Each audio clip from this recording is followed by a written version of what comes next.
Toomas Vindi armastus looduse vastu on ilmne.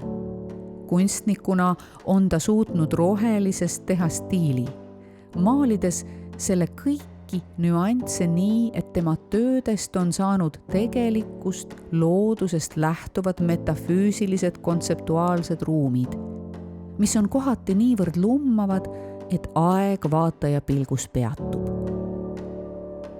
Pargimaastikud ja objektid pargis on olnud Vindi loomingu läbivaks teemaks.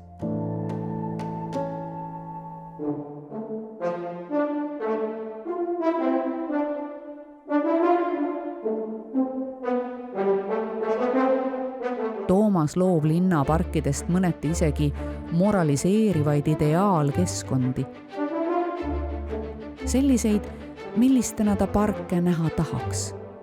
Puhtad, rütmistatult kaunid, meditatiivsed, kummastavate valguslaikudega siin ja seal, süsteemselt kulgevate puude, põõsaste ja ülihoolitsetud teede vahel üksikud kollased triibulised piirdepostid või siinkohal absurdina mõjuv punane riietuskabiin kui märk linna kohalolust.